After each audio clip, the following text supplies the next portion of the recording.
in Yaakov, Gemara Brachos, 63b4 in the Askro. So it says Amri Debe Rav Yanai. So those of the academy of Rav Yanai said, "Why don't you grab a Gemara?" Okay. So my dichtiv regarding that which is written in Proverbs, namely it says, "Ki mitz chalav yotzi chem'a umitz af, yotzi dam umitz apayim yotzi riv." For the squeezings of milk yield butter, and the squeezings of anger yield blood, and the squeezings of double anger yield dispute. Its meaning is as follows: B'mi atamot say chema shel Torah. In whom do you find the butter of the Torah? B'mi shemeki chalav she'enach misadei imo aleha. In one who regurgitates the milk he nursed from the breast of his mother over the Torah. In other words, he expends his very essence in its pursuit. Thus, the squeezings of his mother's milk yield the butter of Torah. And the eighth Joseph explains the butter of Torah is a metaphor for the Torah's rulings, what we call hora'ah.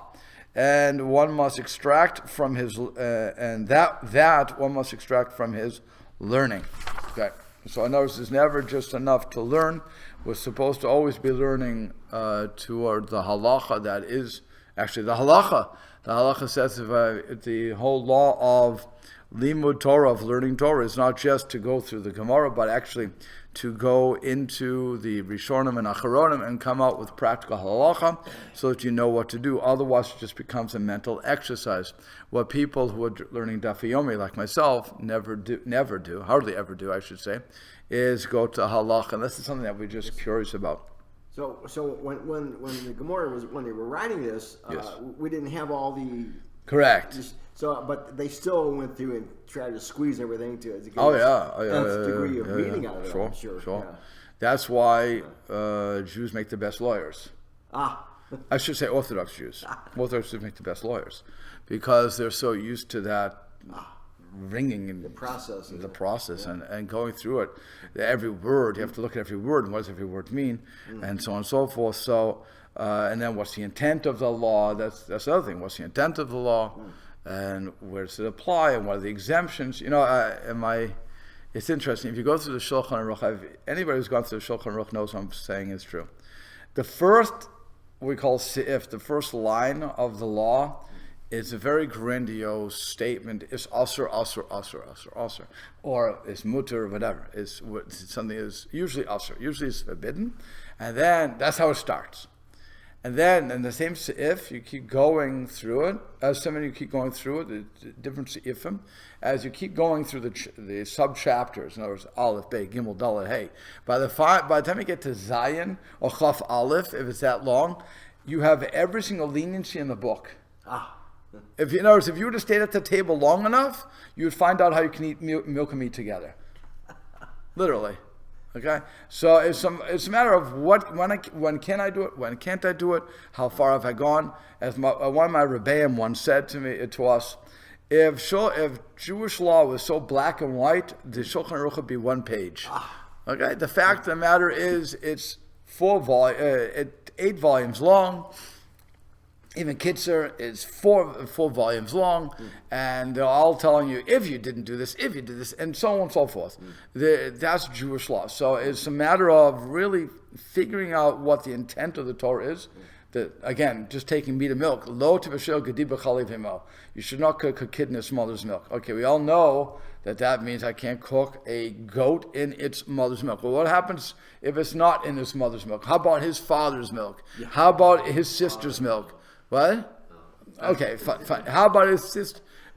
Good, well, no. By the way, just for argument's sake, just to show how much I can really share this, a male could give milk to him, just like a pig could give milk. You have things men can do. The gland could give a little bit. Who cares? But the point is, could you cook it in another mother's milk? No. Could you cook it in its sister's milk, and so on and so forth? Could you soak? Well, soak is not even a shayla at that point. So you're talking about cooking. Now, and you say, I can't eat it. You say, I can't get a benefit from it. Where does it say that? It says, so I said it 3 times. God said it 3 times. Who cares? How many times? It could say it 10 times. What do I care how many times it says it? But the point of the matter is, no, it says it 3 times. Why said it 3 times? God doesn't repeat one word in the Torah. He doesn't tell us the laws of Shabbos. Suddenly he's telling us, 3 times. And thus we start the whole process. Okay, so now we have to understand what each one of those terms means. And what does it mean, gedi? Again, that's a kid in his mother's milk. How about cows? A cow's not a kid, right? It doesn't say a calf in the cow's milk. It said a kid in the goat in the mother's milk. So leave me alone. Why don't they get involved with the cows? Okay? Wow. We cannot eat this food. I just want everybody out there, no, it's usher, leave me alone. I'm not saying we can't. But really, again, that's the process of Jewish law, understanding what Hashem wanted. And I think that's what the Gemara is trying to get across. You have to squeeze every single piece out of it to figure out what's going on. And it's not good enough just to read it and say, like we do in college. No problem. Whatever you want, teacher, I'll give it back to you. Not just purely academic. Not academic at all. We're supposed to live by this. This is life and length of our days. So there's a whole bunch of lines you can throw at you because I know them. The tree of life for those who take hold of it. But it's up to us to do it. And again, if I'm just going to read it through like I would a history book or some other, again, they're going to college, so I'll pick on college. If I'm going to read it like I do some school book where I'm going to learn the information, get it, memorize it for the test and leave it, then I haven't done anything. I may have got my A's and degrees. Yeah. But it's really, I've done nothing. Here, you're supposed to kill yourself over the Torah because this is how we live. And by the way, if you really did kill yourself over Torah, think about what you could do with it. Because now you go into the law, into these book which we studied here, Lusit Yesharim, Path of the Just, and according to Rav Lazata, you could basically bring people back to life from the dead if you do enough of your work. If you really go through that, you don't like that? No, it's fine. Okay. I can't take on the rubber that's on. There you go. Ramchal had guts to say that, but he was also prophecy and so on and so forth. Yeah, there's levels. You have to move up. It doesn't. I don't think we're going to get there, but you could certainly. But that's what it is. That's what he's saying. You have to squeeze every single bit out of this, and when we don't, then it's no good. So now it says, "Umitz af yotzidam," and the squeezings of the anger yield blood. Kol tamid shekoyes alav rabo pa'amachat. The shotek, so that this teaches that any student who remains silent when the teacher becomes angry at him for the first time, zoche lahavchem bein dam tameh ledam tohar, will merit to learn to distinguish between blood that is tameh, spiritually impure, and blood that is tahor, spiritually pure. Thus, the squeezings of his teachings, anger, yield proficiency in the laws of blood.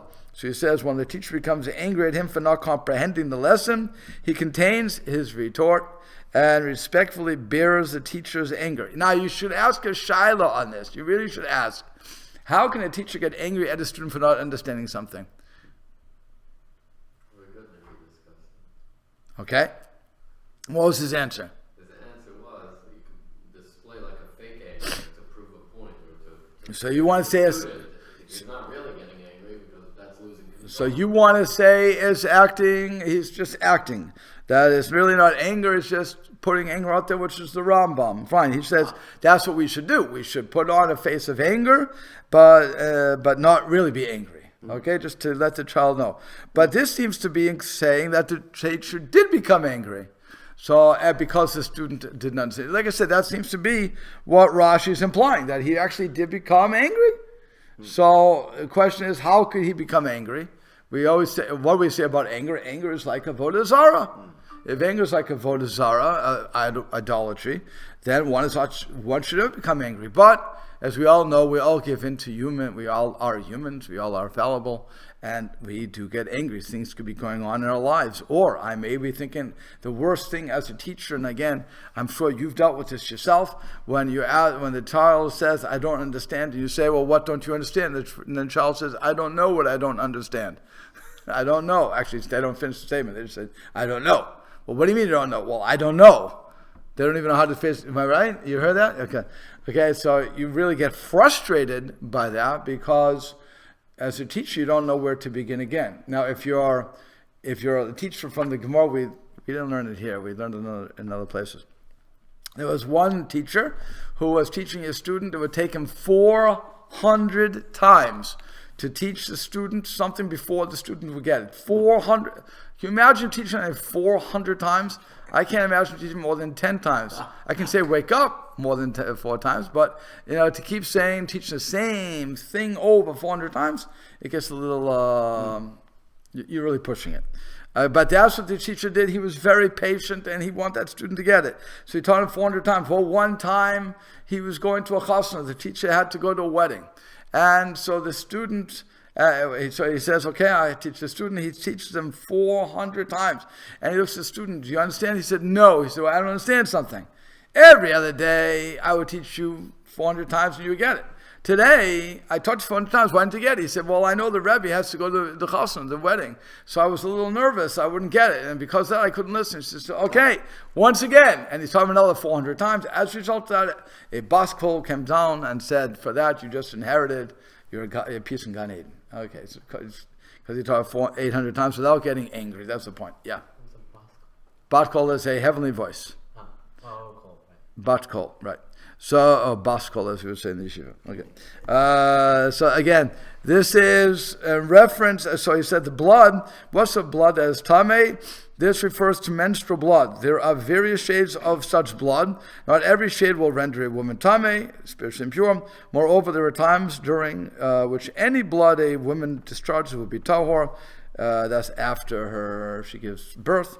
After 14 days of giving birth, or 7 days, depending on what the male or female, right? Yeah. One who bears this teacher's anger will merit fluency in the complex laws of blood. So we're seeing here that while the teacher should not become angry, regardless of what it is, if the child does not defend himself, but rather just accepts the rebuke, then he will merit this wonderful thing of being able to distinguish between blood that's tamei and blood that's tahor. And finally, mitz apayim yotzi rev. The squeezings of a double anger yield dispute. Kol Talmud shekoyes alav rabo pam rishona v'shniya v'shotek. This teaches that any student who remains silent when the teacher becomes angry at him a first and even a second time, will merit to learn to distinguish between monetary laws, which are of greater difficulty, and capital laws, which are of lesser difficulty. He says one who explains that one who is a judge, one who is to judge monetary disputes must be possessed of great patience, since the parties of such cases are most often contentious. One must therefore have twice proven his ability to hold his tongue before he is judged worthy of proficiency in monetary laws. And so thus the squeezings of his teacher's double anger yield proficiency in laws concerning monetary disputes. You understand why, right? Yes or no? You can't make a rash decision. Not rash decision. You can't make someone who lashes back at the person who's angry at them doesn't comprehend the situation as well. So if you're trying to do laws and you're going to be the judge, right? If you always argue the guy who's arguing at you, trying to get the case, you're not going to be able to judge it very well. Good, very good. That's exactly what's going on. You get used to people yelling. And if they get used to people yelling, then you can be rational about it. People love to yell. Well, no, not even at you. It could be at others. In other words, what happens is you're the judge, right? So people are yelling, not yelling at you, they're yelling at each other. So you are the judge. You have to go past that because you're used to that raising. What happens is when people raise their voice, we turn off. We turn off. We don't like to listen. We just turn off. We're not interested in listening anymore because you're yelling. I don't want to listen to you. It's like when people swear. We don't want to listen, unless you're just used to that. But for the most part, we turn off to you. When I remember there was when I was doing recess duty, that wonderful thing that teachers love so much. They sit out there and watch the little kids run around. Well, 2 kids actually had a fight, so they came to me. And I don't know if you see. I don't know what you guys watch, but in the old days they had the cartoons, and so when people would yell at you, all you would see in the cartoon is the voice coming over you. Your hair slicking back by the wind because everybody's yelling, and it comes up blah blah blah blah blah blah blah. You don't hear the words. Okay. Well, that's actually very true because that's what these two kids did. They were talking at me, yelling, and here I was sitting down trying to just enjoy my recess duty, and I felt like literally the wind from their voice. They were just yelling, and I couldn't understand one word they said. And they finished it yelling. I said, "Are you guys done now?" "Yes." "Okay, go back." And not who's right, who's wrong, because I had no idea. I could not hear one word he was saying. I had totally turned off. You're going to yell at me? I'm not interested. Go do what you want. Go beat yourselves up. I don't care what you do at this point. Do what you want. But and then they went and played. But that is what happens. If you get used to that and you don't turn off, but you can actually hear the argument, now I can say, you are right, you are wrong, you are wrong, you're right. Well, I said it twice. I'm sorry. I picked on you twice. Okay. But it's, maybe you're just wrong. I don't know. But heads I win, tails you lose. Right. But that's what you can see is going on here. If I get used to people saying something to me, if they're yelling at me and I can take that without answering back, so certainly if they're yelling at each other, I can just hear what's going on. Okay, so the Gemara cites proof that monetary laws are more difficult. This is also a strange thing. Why would monetary laws be more difficult than capital laws? We say that in a capital case, if we would judge a person guilty more than 1 in 7 years, or more than 70 years, 1 in 70 years, that's a killer court. So we would try every single way to get the guy out of this problem. When it comes to monetary debates, we don't say that. We say, we're going to finish the case. You have to finish the case. So now I have to actually do it. And we never judge him wrong. So he says, the Tanakh, we learned in the Mishnah, Rabbi Yishmael Amir, how wrote Sheidcha came Yazok b'nei mamonot, that one who wishes to become wise should occupy himself with monetary laws. Why? She'en lecha miksoah b'Torah yotim mehem, for there is no area of Torah greater than they. She'en k'ma'ayin novea, for they are like a welling fountain. Why would you think that? By the way, people always have money problems. People have money problems, and I don't know if that's the case. I think it's a matter of reading the contract. In other words, when somebody writes a contract, so they try, certainly today with all the legalists that we have, they try their best to cover every single contingency. With all of that covering contingencies, there's always room for interpretation. What was the intent of the people making the contract, the will, the trust, and so on and so forth? So you have to, and every contract is good until it's disputed. Okay? Once it's disputed, now you find out all the problems with the language. In other words, if I never argue on this thing, so it's great. Here, we pay accordingly, and it's the end of it. But once it's not, so then you have a problem. So the example would be, I hire you, and you get time and a half on holidays. Okay? Comes to a day like, I think on the day, what's the black guy? Martin Luther King Day. Okay, Martin Luther King Day. No prejudice involved. Okay, Martin Luther King Day. Martin Luther King Day is not a holiday. It's only a federal holiday. It's not a regular holiday. Okay, it's not some national holiday. It's a federal one. So what happens? I go to work on Martin Luther King Day. So, and I say to my boss, okay, you owe me time and a half. The boss says, are you crazy? Martin Luther King Day? Next thing you're going to want is St. Patty's Day too. You know? We don't pay for time and a half. What's time and a half for then for? If you work on Christmas. Why is Christmas a holiday? It's a Christian holiday. What do I have to do with me? Or if I'm working in a Jewish place. Imagine I'm working in a Jewish place. So I work on Christmas. I get a time and a half. No, it's a regular day for us. So what holiday is for you? You know?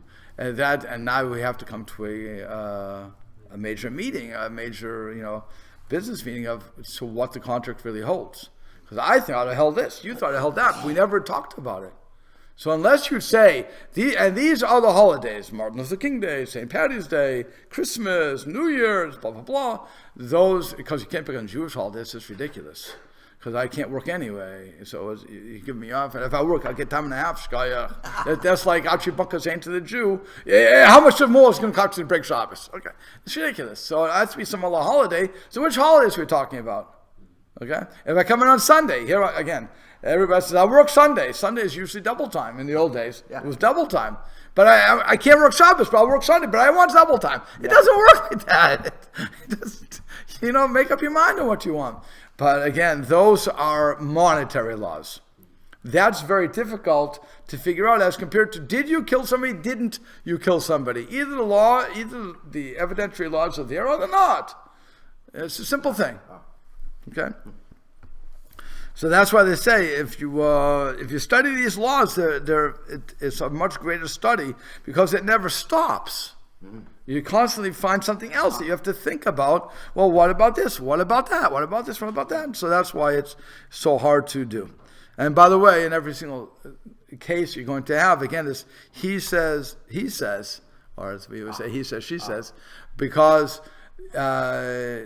it's always a matter of oral understanding more than written. And even when you write it, it's still a matter of oral because people have their interpretation. Sorry? I'm saying they have the old interpretation, what the written word is. So we have to figure that out. So Amar Rav Shmuel, and by the way, you hardly ever figure it out. What? You hardly ever figure it out. Which is why if you watch any of these judge shows, there's always somebody who walks away bitter. Yeah. The other ones say, the judge was right. He judged in my favor. But the ones who... He was wrong. Right, the other guy says, he didn't understand. He missed this, he missed that. If he would have only known this. And they have nothing to do with it. They have nothing to do with the case. And that's why the judge... Nobody wants to be that sort of a judge because people hate you. Some people love you, some people hate you. 50% of the people love you, and 50% hate you. The guy in a shul trying to satisfy everybody. Right. The rabbi. That's why it says, Rav Yisrael Salanta said, if everyone loves the Rav, he's nicht a Rav, he's not a rabbi. If everybody hates the Rav, he's nicht a mensch. That's it. Okay. Yeah, some people are going to like you, some people are not. It depends on what happens. So an exposition, so he says, Amarav Shmuel Baruch Mani, my dichtiv. What is the pasuk when it says, Im nevalta v'itnase v'im zamota yad lepeh? If you shame yourself, you will be uplifted. But if you muzzle yourself, you're a hand upon the mouth. It means, Kol hamenabil atzmo al divrei Torah sofo lehitnaseh. Whoever willingly shames himself over words of Torah. What does that mean? Questioning his teacher concerning all he does not understand. That's by the way, that's so difficult to do. You don't understand something. Yes, in Pirkei Avot. No, I'm thinking of a quote. Don't open your mouth and prove you're stupid. We don't say that, right? Say again? I can't remember the entire quote, but right. Yeah. Better to leave your mouth shut and let us think you're stupid than to open and prove us true. Right. Yeah, but we don't say that. We're saying you have to open your mouth and question your teacher if you don't understand something. Right, but then you make yourself look foolish. So what? That's what it says embarrassment. Over embarrassment. Right. So that's what you're saying. Whoever willingly shames himself over words of Torah. Right. If you're willingly going to embarrass yourself and say, but teacher, I don't get this. And that's what you need to do. And he says, by not allowing himself to be fazed by the fact that some of his fellow students will ridicule him for this, or that the teacher himself may think he is dull-witted. So it says, if you do that, so then he is and will be uplifted, for he will gain great knowledge. V'im zamam yad lepeh, but if he muzzles himself and refuses to ask, he will later be forced to put his hand upon his mouth when questioned, for he will be ignorant of Torah. Thus, a willingness to risk embarrassment for its sake is a key to achieving greatness in Torah. That's why when you go to school, normally a teacher is going to say, when you say, teacher, I have a stupid question, what's the normal response you're going to get? No question is stupid. And then you say, is the sky blue? That was a stupid question. Okay. But, Can I go to the bathroom? That wasn't what I was expecting. Okay. Scott. But, all those sort of things. But really, if I'm going to if I don't understand something, and I'm willing to embarrass myself over that by showing I don't understand it, which really shouldn't be embarrassing if I've tried, by the way. It's not a matter of the guy looking at his smartphone during the class and I didn't get that. Well, what didn't you get? The text or what I just said? What didn't you get? So if I'm really trying, then even though, again, the teacher, and this goes back to the beginning of what we're talking about today, the teacher becomes upset. Well, why are you getting upset? It's your job to teach me. I'm sorry. I'm trying my best. I just didn't get it. Not that you're going to ever say that to the teacher, because it's just not a smart move. But it's also, you'll lose that reward. But it's better to take the abuse. But nonetheless, at that point, you say, okay, I'm sorry, I didn't understand it.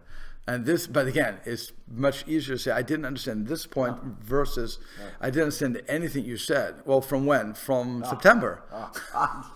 And it's already December. Well, I haven't understood anything from that time. How do you feel about that? Well, I don't feel that good. I feel. This part in education of asking a question on the spot when you don't understand it.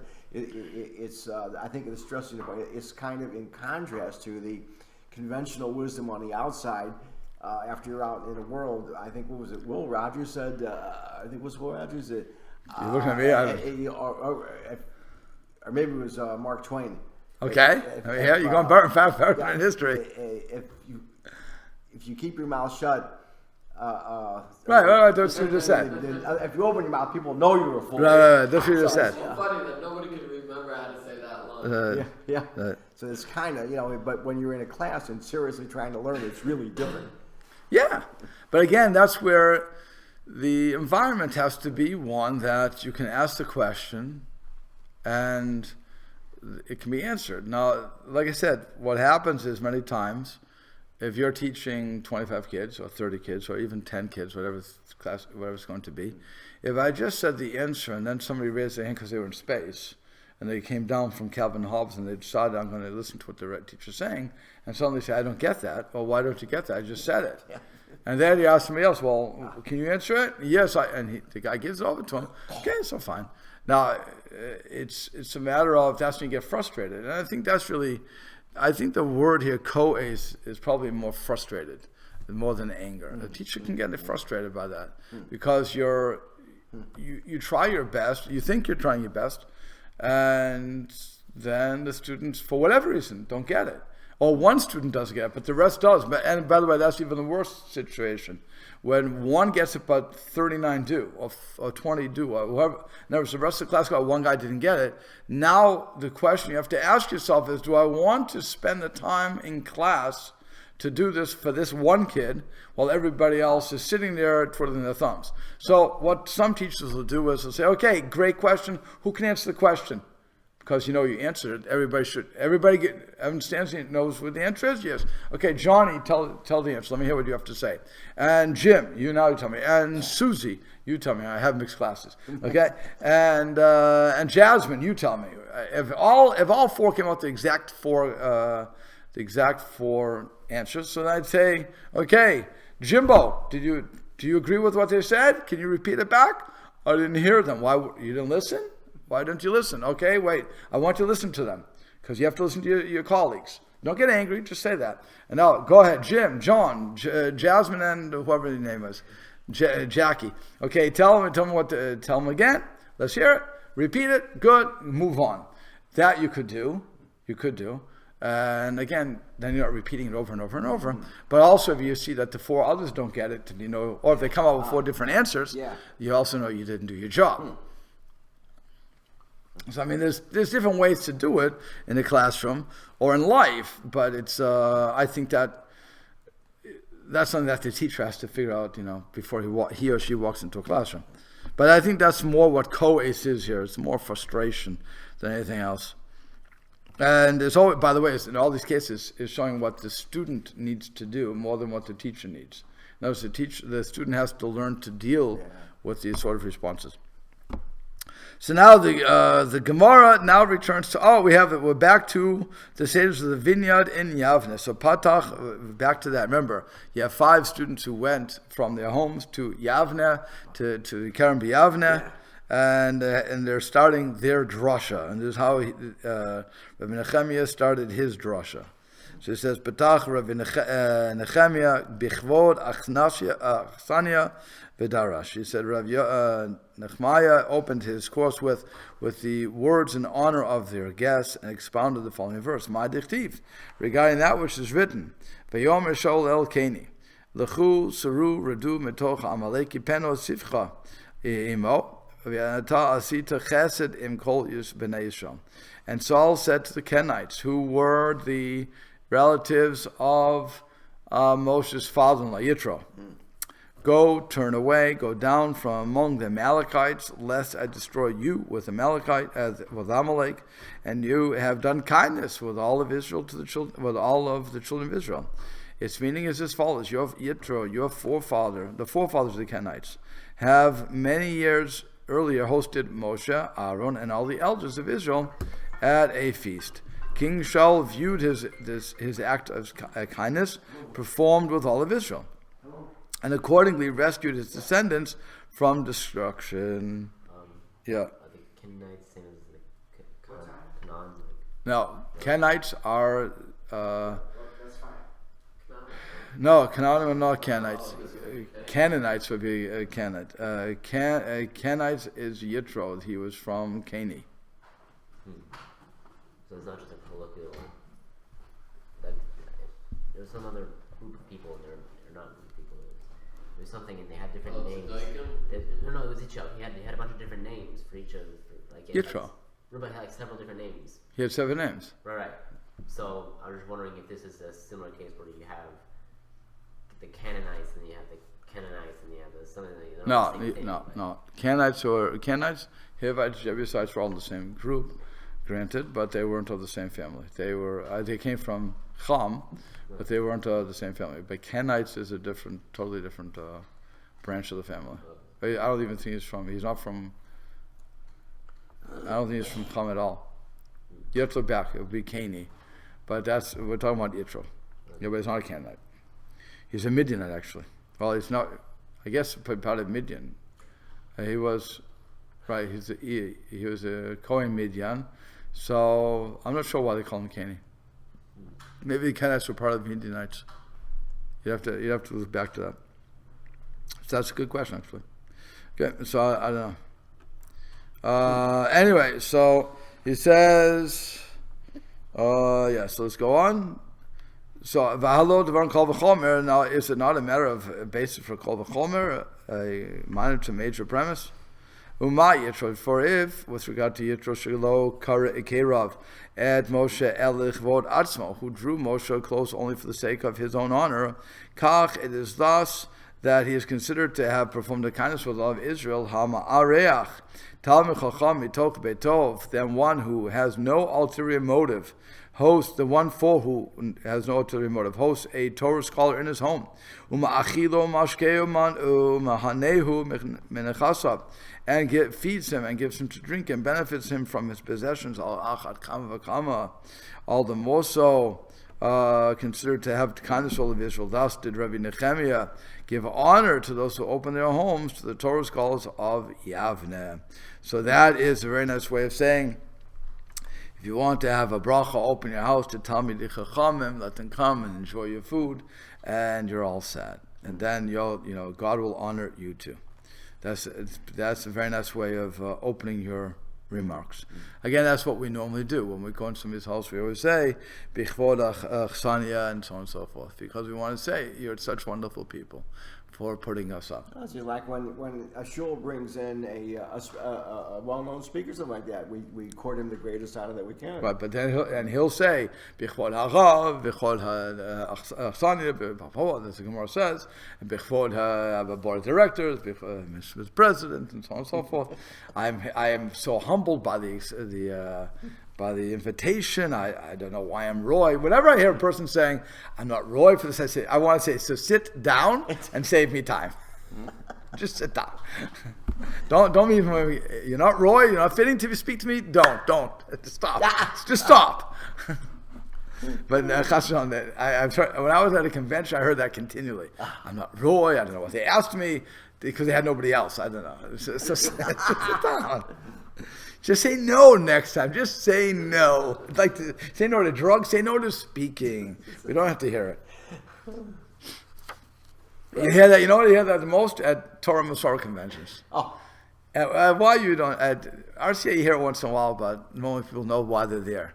But it's Torah Masorah. I constantly would hear that. I don't know why. Who am I? I don't know. And I want to say I don't know who you are, but sit down.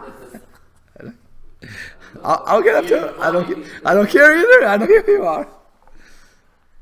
Okay, so Petach. So we go further. Petach Rabbi Yossi Bichvod Achsania v'Darash. Again, Rabbi Yossi, a different one. Now I think there's a fourth one who's speaking.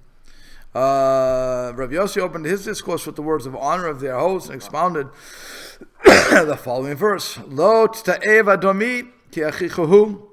Lo tita'ev mitzri ki ger ayita.